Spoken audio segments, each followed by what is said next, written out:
A legendary business thinker and former U.S. presidential candidate, Reginald West, once said, "See, there's leaders and there's followers." You know what? On second thought, let's not finish that lyric. Let's scrap that analogy altogether. Okay, don't dive into that. How can you be a leader in a technological space? That's the topic of this video, without breaking the bank. So what do I mean by this? You've got all kinds of content that we're consuming, from massive multi-million-dollar budget things to very poorly made things shot on an iPhone. Where do you fit in? How can you be a leader using technology in a time where technology is king, namely this time where we are all on the internet and not in the real world? You might have seen The Mandalorian. Maybe you love Star Wars. Maybe you didn't know this, but The Mandalorian represents a massive technological breakthrough, and that they spent $170 million building a 270-degree photorealistic LED wall. And then they had a 3D camera, which is tracked in real time in Unreal Engine, which was projecting essentially a photorealistic video game on this surround sound wall, so that they could be in one physical location and give you the impression in camera that they're on an alien planet in a spaceship or wherever without ever leaving that building. It's phenomenal and it's fascinating, and it represents the future of cinema. We don't even need green screens anymore. We can just do this whole thing.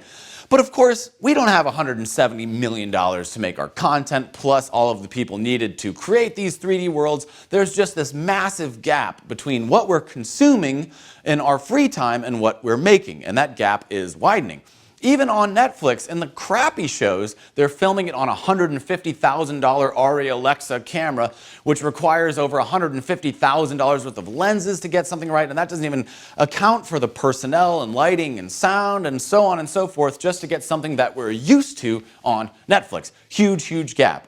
So what is good enough? Well, we all know what's not good enough when we see it. If somebody uploads a video that looks like it was made 20 years ago, or is pixelated or blurry, or they didn't get that little smudge off of their screen, we know that that is not good enough. But we also know that there's a huge range of middle area where stuff looks and sounds good enough. Probably like this video. Not the greatest in the world, but good enough, right? Sounds good, looks good, fine. So we don't need to spend $150,000, $300,000 clearly, or $170 million to get good enough content. We just need to do a little more work than the bare minimum, which is no work at all. And that's going to require investing a little bit of money.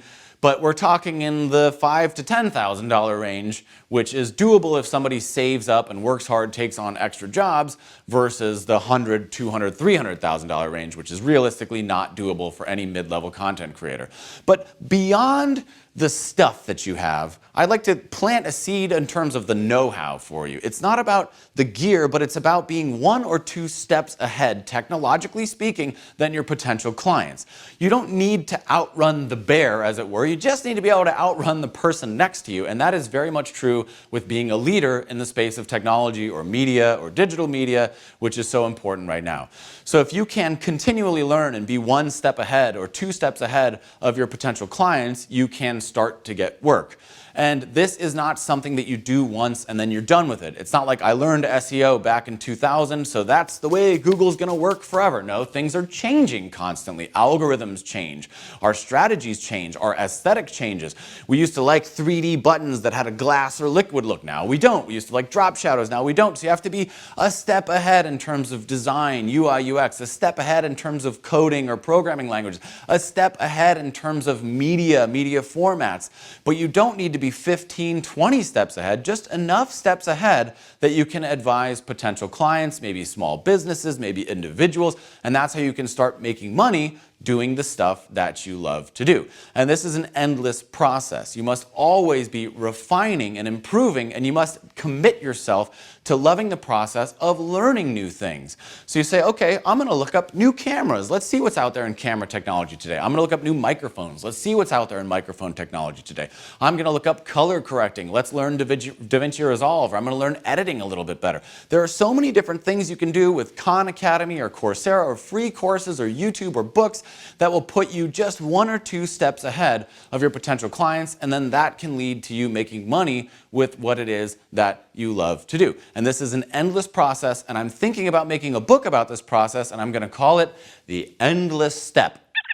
What? Oh, it's already a book, huh? Oof. It's really depressing? Okay, I'm not going to call it the endless step. I don't know what I'm going to call it, but if you can commit to the process of learning to be 1 or 2 steps ahead, you will find that you can actually build a career doing what it is you love.